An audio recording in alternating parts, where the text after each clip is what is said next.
A letter to Diana from a grateful little sister. Dear Diana, you were so generous to all of us with your blessings, especially a shy little sister. You saw life through the lens of an extreme optimist with a firm foundation of your faith, helping a timid sister see the world through extroverted eyes. You loved life so much. I saw your humor beyond the reality of pain, our storms in your life, always thinking of friends and hospital workers with kind words and funny stories. I can hear you now saying, as we often walked into the hospital for yet another procedure or operation, "Gee, Donna, the fun never stops." Life, you felt, is what you make it. You and I share a special bond, one of decades of history together, a shared bedroom and closet, years of private discussions about everything in family, both past and present, and laughing so hard we both had tears. I cry now for a different reason. I never heard you complain. I didn't see you cry. And once I asked you how you wanted your funeral and did you want a party, you smiled with that all-knowing big sister smile and twinkle in your eye and replied, "Oh, Donna, my whole life has been my party." I will miss your funny side, your caring, insightful side, and your deep imagination. We were so different from each other, but so much alike. I was a grateful passenger on your journey. I will miss you. I loved you as my confidant, best friend, and a revered sister. I love you, Donna.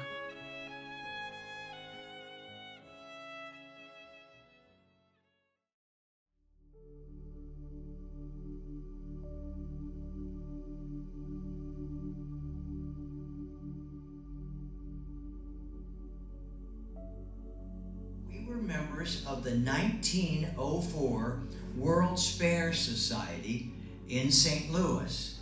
One of the discoveries in Diana's life was at the bottom of what she called her mother's sewing basket. Her mother was Mary Irene. They found a season pass, and it turns out that her grandfather, Earl Clothley, not only attended the 1904 World's Fair, he worked at the World's Fair, and specifically worked at an attraction called Creation. And then she began to realize that probably her mother's sewing basket was really her grandmother, Blanche's sewing basket. Nothing conquered her or kept her down. She faced incredible challenges in her life, and I'm not even going to go into them. You know what I mean. She faced incredible challenges and obstacles in her life. Some things were personal in her life and in her relationships. Loads of things were physical in her body. Surgeries, resurgeries, recurrences of things, patching up, fixing up, having scars and removals and therapies and all kinds of things that would normally have done in anyone else. But Diana had this invincible spirit.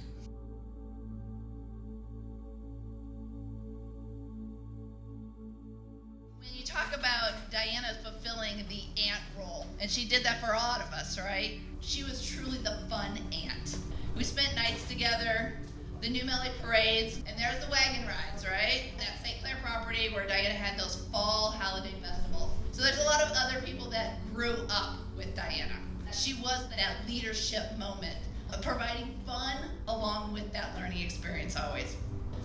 This is my oldest.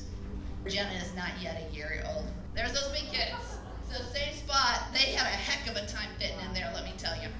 The big fail that she did have, the disappointment, decorating. I'm not a decorator at all. In fact, she once told me that she failed to pass the gene on to me. She'd come and visit. Sometimes she'd leave me little presents. So now this is how I decorate. I just use her stuff. So we are all worse for wear when it comes to not being able to see her decoration, but we'll still have her decorations within our heart. Leaves, leaves, leaves, and more leaves. Few among us has not had the fun of blowing or picking up leaves. And it seems like those leaves would have babies. Because you would clear it and it would still be again. I think Bill can attest to that. He's logged many an hour with them. She extended her property to not only family, but to also my Girl Scout troops.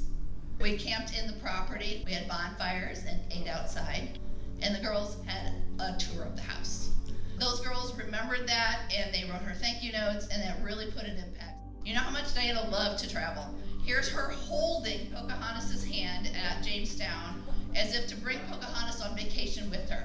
If you look really carefully, she's actually holding Pocahontas' hand. There was Silver Dollar City, and she said, you have to see the Christmas lights. Well, that sounds like it'll be a lot of fun. So I packed up my 3 kids and my husband, with my littlest one was 4 months old. It was the coldest days of the year. It's freezing. We trooped through Silver Dollar City, watching the lights and the magic with Diana bringing it along. 2013 was just as magical as Disney can be, so that was a lot of fun as a family trip. All of us getting along and all of us having fun. Here's our trip in 2017 to Mount Rushmore, Yellowstone, Devil's Tower, and Salt Lake City. Jackson Hole. So, we're trying to get out of town now. She says, I have a picture of when I was younger under those same antlers. I need another one. Okay, Diana, let's go ahead and do that. There's no parking. We're busy. It's crazy. My dad and John are driving around Jackson Hole while Diana and I are running to get to this certain spot to get this magic picture that we can reproduce. I wish I had the original. Here's us in Montana, and this is Salt Lake City, and I thought this was poignant because no matter where she was on vacation, she stopped to smell the flowers. Traveling was so important to Diana, but also family was important to Diana. So the trip that we had in 2021 was out west to see my cousin Jason and his lovely family. We incorporated San Francisco and Yosemite in that same trip, places that I never would have probably gone without her instigation and her help. That last family trip was Florida 2022. Even fatigued, she didn't miss a day at the beach. She walked in the beach, she walked in the water, we had a great time. Diana said that 3 generations could successfully travel together and like it. She was always planning that next trip. But Diana was known for my family about Christmas Eve.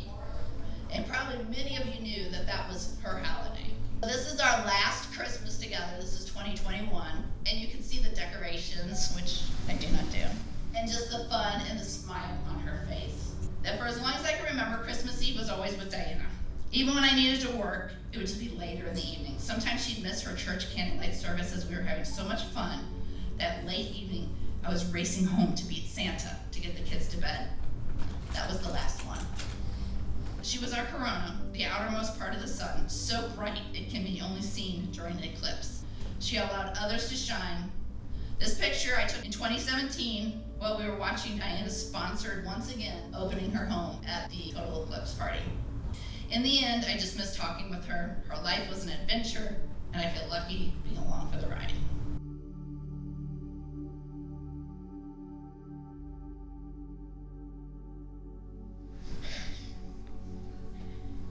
I'm a bit intimidated. I've been asked Aunt Donna if I would make some remarks today. I'm humbled to be here to make those remarks, realizing I'm making remarks about someone I would characterize as a superwoman. My first interaction with Aunt Diana was at my grandfather Cecil Clausley's funeral in 1984. And since then, she's been a part of many of my hallmark moments of my life. One of the happiest places on the earth for me and for my mother must be that log cabin with Diana. I do not think I've known anyone like her with the ability to make anyone she associated with feel like they were either family or their best friend within 5 minutes or less. I'd love to be able to reach 20% of that talent. She was a tremendous listener and was extraordinarily caring and compassionate. She was also a great storyteller, and I could listen to her stories for hours and hours. I think I always needed a vacation after a vacation with Aunt Diana. She was boundless energy and optimism and just wanted to experience all that life had to offer. I have a ton of fond memories of staying with Aunt Diana at the log cabin. My mother had again enthralled me with those stories about how she and Ed had spent time there, so I had to experience it myself. My first foray into that was at Thanksgiving, which I had discovered was the perfect Thanksgiving at that log cabin around that harvest table. I discovered another talent at that time with Aunt Diana. She was able to make work into fun. Raking leaves and moving scarecrows, and raking leaves and moving reindeer and raking leaves. A pure joy of mine today is knowing that my wife, Shelley, and my two children, Amanda, who's with me, and Justin, got to meet this special lady and her family. My daughter can attest to the magic of Aunt Diana. After first meeting her and discovering a mutual interest in Harry Potter, the two of them enthralled each other for a couple of hours, quizzing each other on trivia of Harry Potter. And then a month later, a little package showed up to our doorstep, and Aunt Diana had sent her a Harry Potter memento that my daughter still has today. That thoughtful gesture is just one example of that magic of Aunt Diana. I want to mention how awesome it is to see the relationship between Aunt Donna, Uncle Woody, their extended families, and Diana. What I call my Missouri clan is rock solid for each other. Just prior to my wedding in '99, I drove up to spend time at the log cabin. It was a journey to grab some advice and relax. It was probably one of my fondest memories. She passed along some great wisdom that I occasionally ignored at my own peril. I loved my calls with her. They always started the same way. Well, hello, Texas. And we would talk about basket weaving or the great egg hunt or a cabin story. And I know that I'm a better person today. I said I wasn't going to tear up for having the opportunity to learn from her. Her optimism shone through at every encounter I had. She was there for my mom, even in times when my mom truly needed a friend. And so I know I needed to come to see her last year. And I had the privilege of seeing Aunt Diana last November. And I can vividly remember walking in and seeing that great big Diana smile right there in the middle as soon as she saw me. It even gave me great joy to tell her that my daughter Amanda had caught the cat owner bug and was able to show her a photo. And even though she struggled to talk that day, she never once seemed frustrated and continued to display the qualities I admire about her. I miss you, Aunt Diana, but you are still with me today.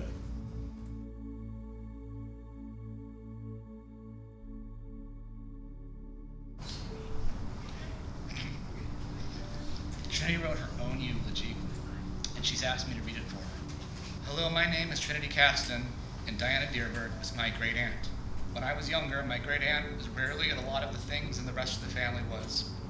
She was only talked about when the holidays came around and we would do the celebration at the log cabin.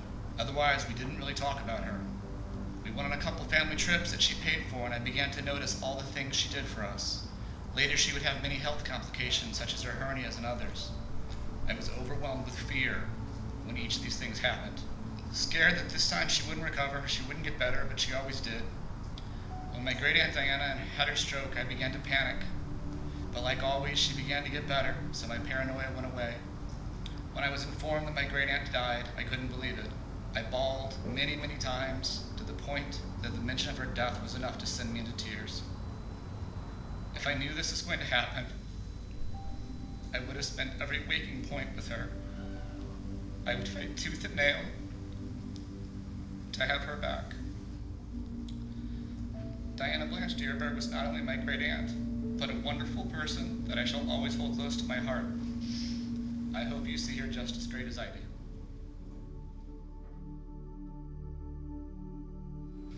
It's a hard eulogy to follow. Unlike for Trinity, when I was young, Aunt Diana was a fixture in my childhood. It seemed every weekend we drove to New Melly, and for a young boy who didn't live in the country, it was an amazing experience. Diana provided so many opportunities that I didn't get anywhere else, and at the time I was too foolish to recognize just how incredible those experiences were. Because of Diana, I got to help build a log cabin that's pretty high on the unique experience scale for most people. Nearly every Christmas of my life has been spent in front of that hearth in the roaring fire. It's almost like a movie experience. Just about every holiday was at Diana's cabin. She made it such an incredibly welcoming place. Trinity should know, however, it wasn't always great. The internet was so terribly slow. It's a big deal for some of us that work in IT. Once, while riding on her pasture, I fell off the horse, and it just walked around eating grass, dragging me behind it until Diana could untangle me. I got mauled by a dog, My dad fell off a roof, and another time nearly cut his thumb off with a power tool. Come to think of it, maybe the cabin wasn't as welcoming as I thought. No, it was welcoming because Diana made it so. A few months ago, Bill and I were at the cabin cleaning up a damaged tree. I was struck yet again with the incredible experiences that Diana provided. The joyful work of felling a tree is something that I don't get to do that often. Diana's niece, Jessie, eager to start driving, and a friend rode on the tractor. These are simple things that we took for granted that my daughter won't get to do. There's no more learning to drive in Diana's pasture, or target shooting behind the barn, no more Easter egg hunts, no more playing ghost in the graveyard. Diana had a framed picture of us on the beach from Florida in the summer of 2012. It was under her clock in her log cabin room. Dinah is smiling, surrounded by smiling faces of her family. She had skipped going to Disney because we were there in July and she thought it would be too hot. She said, we'll go earlier next year. It's hard to look at that smiling face and that picture of all of us. And 3 months later, she got a stroke.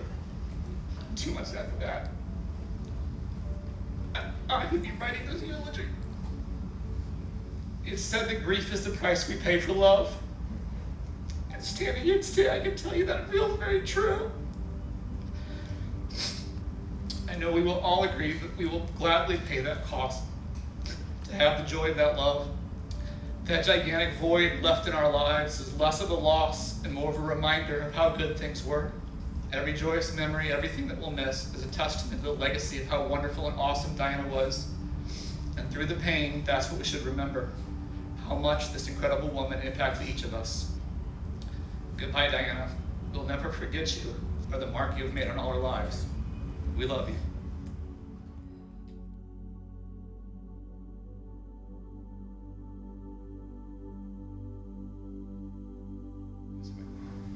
I can't help think that Diane's spirit's with us right now.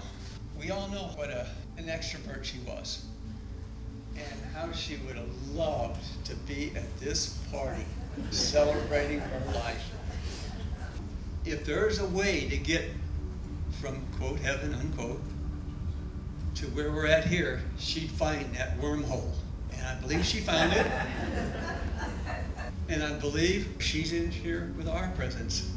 This is the first time I actually saw the log cabin before it was moved. They had a lot of work to do. They tagged the logs, numbered them, and they went from this to this. Beautiful log cabin, you've seen many pictures of it. I had no idea there was that many scarecrows in that house. She had a whole wall of paintings and drawings of the log cabin done by friends and professionals. This is the stairs that go up to the second floor where her bedroom and her laundry room was. You'll notice there's not a railing on this wall. There's no way, and I'm telling you, even at the end when she was so feeble and she could hardly go up and down those stairs, in the name of authenticity, in the historical connection she had to this log cabin, would she allow a railing to be there. And she would navigate down the stairs, and eventually by herself, I'd be a couple stairs below her to catch her just in case.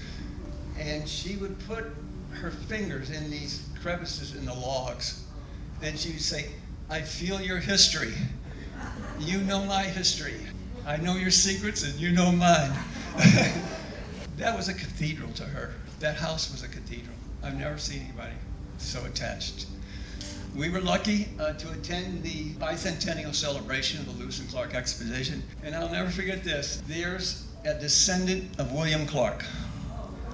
Grandfather, nephew, I don't know what it was. He came in, in all his regalia, off the Mississippi River, in a pirogue or a keelboat, one of the authentic boats. Everybody flocked to greet him. I mean, he was a celebrity, right?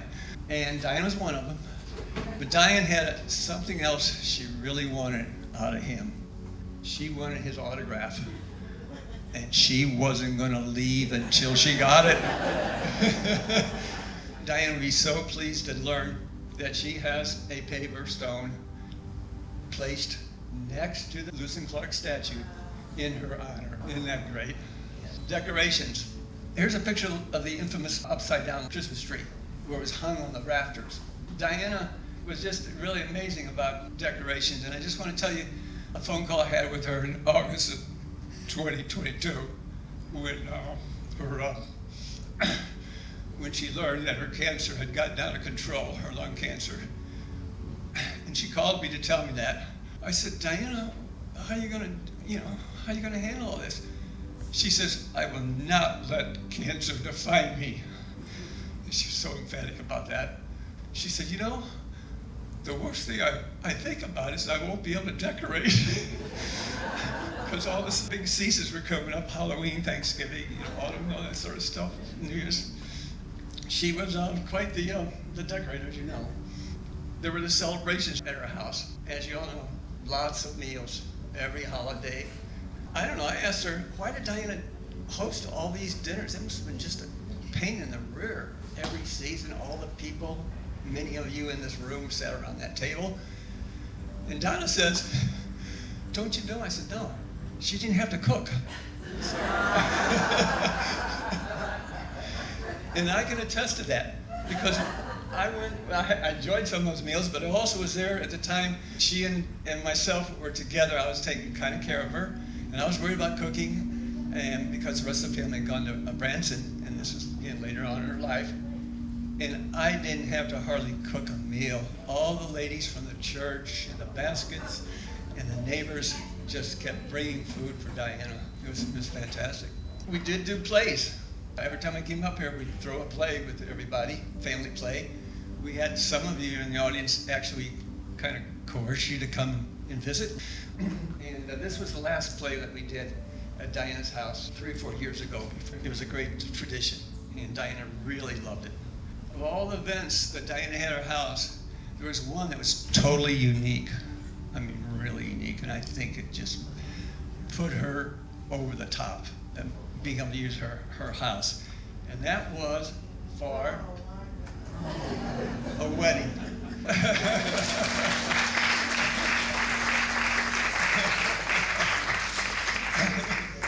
Bill and Nina asked Diana if they could get married at Diana's log cabin, and would Devin gracefully officiate. Diana was so pleased to be able to host that wedding. This was right before Thanksgiving of last year, and Diana was, totally almost committed to the Abbey, to her house bill. This was after her stroke, after you could hardly talk to her. It was really hard.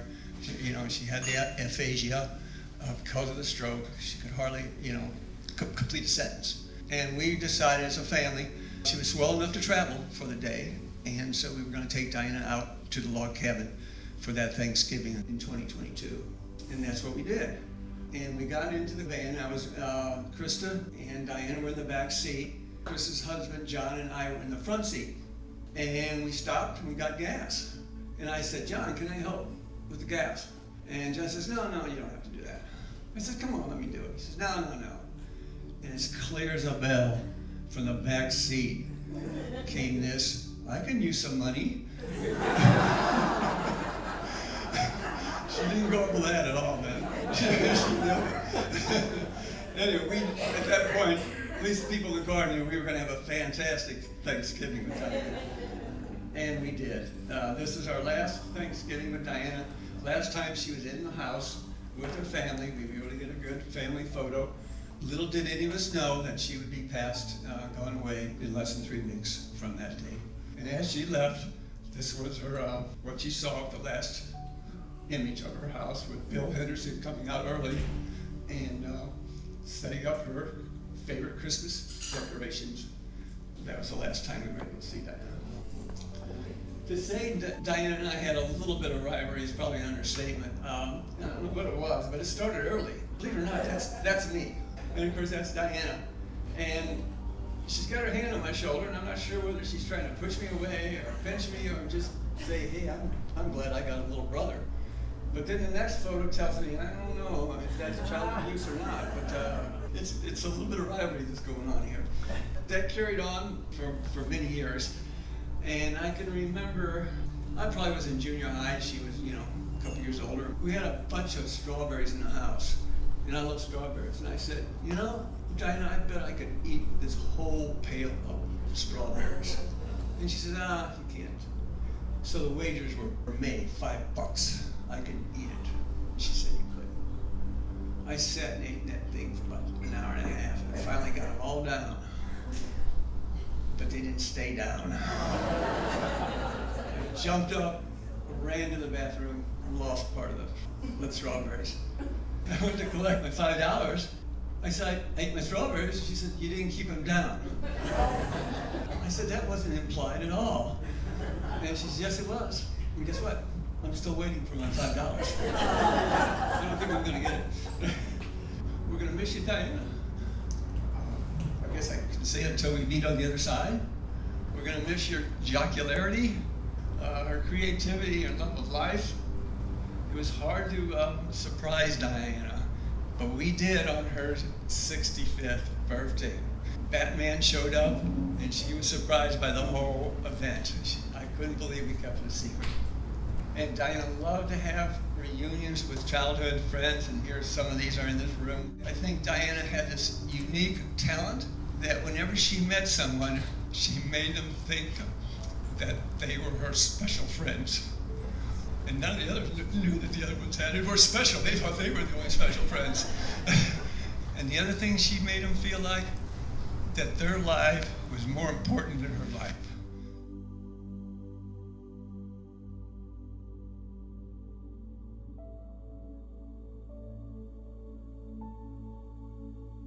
I think Larry kind of sums up even better than I can sum it up. I had the good fortune of meeting Diana through my close friend Woody, and quickly learned what a wonderful person she was, her caring nature and her generosity. Always a kind word, always a smile, always putting others before herself. It was an honor to have gotten to know Diana. May we always cherish the fond memories of Diana Dierberg.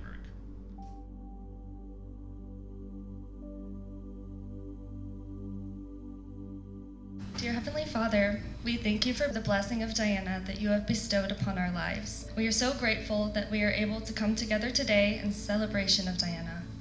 Her life has brought so much light to each and every one of our lives with her unique, joyful spirit. We come to you in a time of pain and sadness with the loss of a remarkable friend and family member. Diana's unique ability wasn't just to love others, but to cultivate them into better, more Christ-like individuals. She planted many seeds of faith through her works. James 1:17 states, "Every good and perfect gift is from above, coming down from the Father of the heavenly lights." She was a gift to all of us on earth. For 81 years, Diana walked with us, and now she walks with you. Thank you for the time we got to share with Diana and all the lives she touched. Even though we grieve, we find comfort that in you, we will see her smiling face again. In Jesus' name we pray, amen. Years ago, reflecting on life, Diana was asked, if you gave your life story a title, what would it be? Her answer was both simple and an inspiration for all. It was so true to her, she even double underlined it. Diana wrote, "She lived life to the fullest."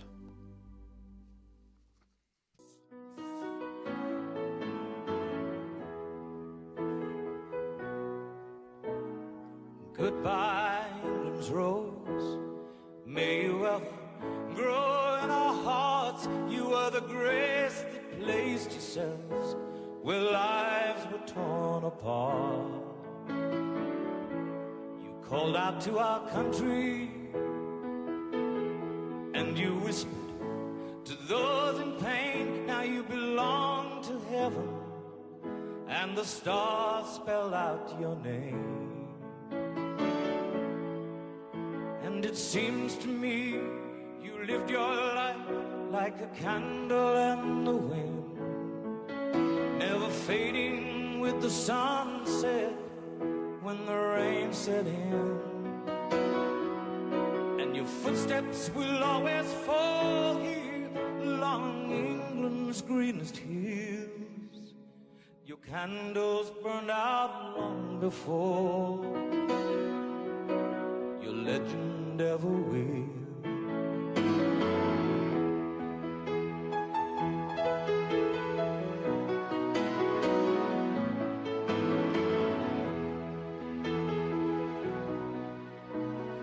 Loveliness we've lost, though those empty days without your smile. This torch we'll always carry for our nation's golden child. Even though we try, the truth brings us to tears. All our words cannot express the joy you've brought us through the years. And it seems to me you've lived your life like a candle in the wind, never fading with the sunset when the rain set in. And your footsteps will always fall here along England's greenest hills. Your candles burned out long before your legend ever will.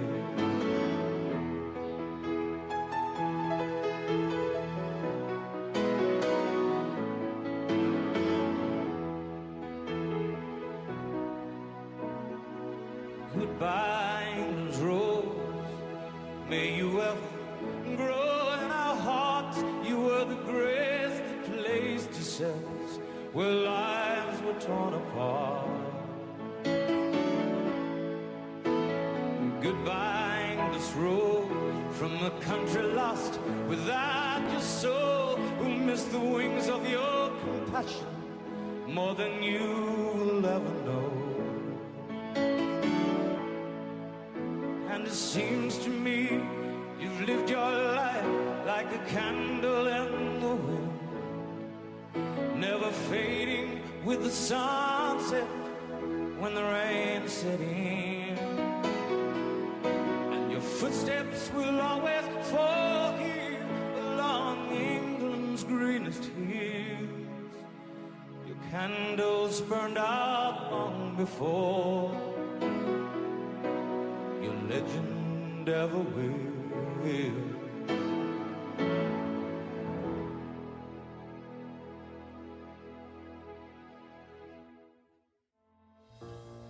Thank you for joining us to remember Diana Dierberg, her vision, and to recognize all the wonder and joy she brought into our lives. Goodbye, Diana. We love you. We will miss you. Yes, it's Diana, and I was actually outside sitting in that chair in the sunshine. I would love to have some supper with you if that works out. If you get caught working, please call me. It's okay. We can do it another time. Sure appreciate you. God bless you. Talk to you soon. Bye.